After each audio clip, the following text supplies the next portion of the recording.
Thank Madam Speaker for the opportunity to stand this morning with a very solemn heart, overwhelmed, one would say, with a sense of grief. And in that grief, there is joy.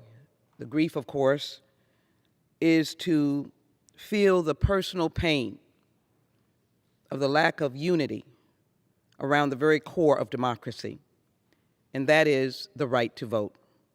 As has been evidenced by members over and over again as I listened to senators last night, everyone acceded to the point that voting is the core of democracy. It means that the individual in pain, in frustration, in affirmation, in understanding of policies, gets to select a person of their choosing. It is not about those who are elected or candidates or the elections. It is about the voters having that right.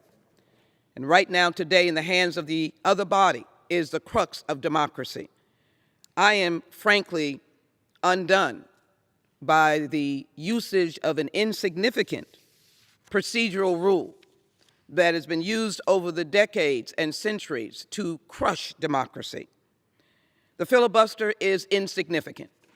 It is an order. It is not a statute. It is not the Constitution. It is not the 15th Amendment or the 14th Amendment. It is not the 13th Amendment, which freed slaves. It is also the recognition that voting rights is for all persons, irrespective of their race, color, or creed, or religion, and their party affiliation. Why is the other body, under the leadership of Minority Leader McConnell, not coming to the table of unity? I extend an olive branch. The filibuster has been changed already over 161 times. Do we recognize that between 1866 and 1890, many landmark pieces of civil rights legislation that were essential to protecting the constitutional rights of Americans of color, this was during Reconstruction. They were, if you will, voted along party lines. But from 1917 to 1994, civil rights was crushed by the use of the filibuster. And so I rise today to ask for the better angels of the other body, two members who happen to be Democratic senators, and others who are in total lockstep in the other party. But listen to William E. Mason saying, but every school board in the United States knows that the Senate is practically the only parliamentary body in the world where the majority cannot transact the public business, and where the minority, instead of the majority, transacts the business of the country. Senator William E. Mason, April 21, 1897, a Republican. I ask for mercy.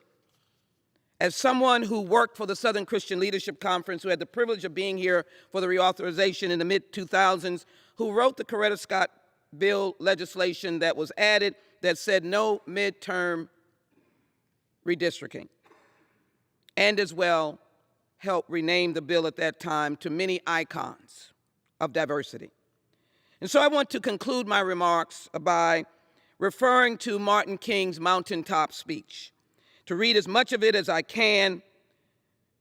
He speaks beginning of saying if he had sneezed when he was knifed by a demented woman in the 1950s, he says, I wouldn't have been around in 1962 when Negroes in Albany, Georgia decided to straighten their back up.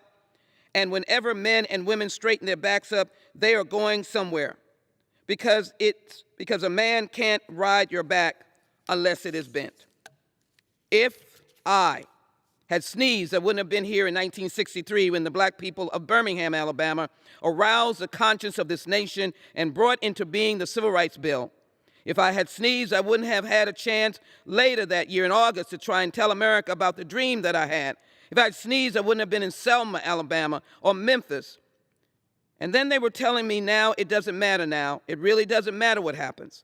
I left Atlanta this morning, and when we got started, the pilot said we had to stop for a moment because Dr. Martin Luther King is on the plane. We had to check and see if there were bombs. And then I got to Memphis, and some began to say the threats or talk about the threats that were out. What would happen to me from some of our sick brothers who did not look like him? Well, I don't know what will happen now. We've got some difficult days ahead, but it doesn't matter with me now because I've been to the mountaintop and I don't mind like anybody. I would like to live a long life. Longevity has its place, but I am not concerned about that now. I just want to do God's will. And he's allowed me to go to the mountaintop. And I've looked over and I've seen the promised land. That is today. That is today, January 19, 2021. I may not get there with you, but I want you to know tonight that we as a people will get to the promised land. And I'm happy tonight. I'm not worried about anything. I'm not fearing any man. Mine eyes have seen the glory of the coming of the Lord. Those who say they honor him do not disgrace him. I yield back. Vote for the Voting Rights Act.